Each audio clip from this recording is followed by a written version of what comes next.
Yes, ma'am. The gentleman yields. Okay, thank you.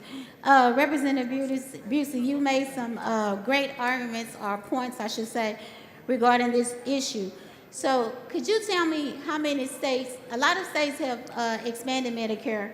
How many states have not expanded Medicaid, I'm sorry. I believe roughly 41 states have expanded Medicaid. We're just leaving about 10 left.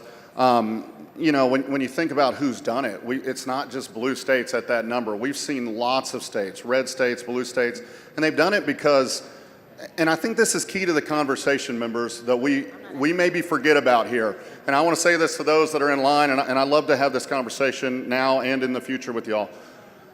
This is not our fight to decide if you agreed with the Affordable Care Act. This is not our fight to decide if you agreed with Medicaid expansion. That is Congress's fight. Many of you are probably going to run for Congress one day, and when you're up there, you call your member of Congress, have that conversation. Talk to them about how to make that bill better. Talk to them about how to change that bill. What we determine here at the state level is because Congress is taxing you, they're taxing me, they're taxing Texans to support Medicaid expansion right now. Do you want to bring those tax dollars home from the federal government to help Texans, or do you want to keep sending them to California? Because when we refuse to expand Medicaid, we send Texas tax dollars that are paying for Texas Medicaid expansion, because we're not out of paying the tax. We send it to California and New York and other states that have done it. So our choice isn't, do we like the Affordable Care Act? Do we like the president that did it? That debate is fair to be had, but that's not our debate. Our debate is, do we want Texas tax dollars coming here or going to another state? You also talked about rural hospitals and when they're closing. Could you talk about the impact that it has on a community when a rural hospital closes? Rural hospitals are living on the edge already. We've talked about this in Public Health Committee many times already this session.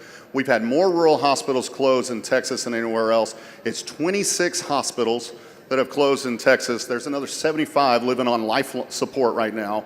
And a big part of that, as we've heard from the agencies, is uncompensated care, is not getting it done. We have so many people, because of not expanding Medicaid, the highest rate in the nation, that do not have health insurance. So when you go to the hospital, you have to get emergency room coverage at the highest cost possible to take care of your problem. When more people, as we've already shared the stats, have insurance, then they get their preventative health care and they get those wellness checks, and we avoid the highly cost things down the road. And also, when it's your first time to deal with the problem at the emergency room, it couldn't cost more, and it is bankrupting rural hospitals. This would have an impact, as we said, on all Texans, urban, suburban, and rural alike, but it would impact rural Texas more than anywhere else.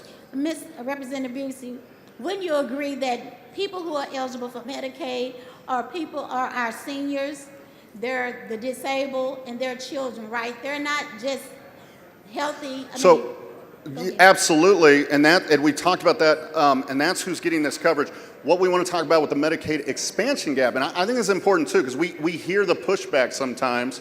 These are working Texans. They're working Texans. These are people that have a job. They're out there getting it done, but they are not making enough. For whatever reason, they have a job that our society is not paying them a true living wage to live in our communities, and so they can't afford it. So we're trying to go from the 100% of the poverty level to the 138% of poverty level. I want y'all to know what that means. We all talk about how we don't really make money as state reps. We make pretty close to that level with our $7,000, and then you add your per diem in, because it's $21,000. If you live alone and you're making less than $21,000, we're trying to help those working Texans. A year. Thank you, Representative Bucy. Thank you, Representative.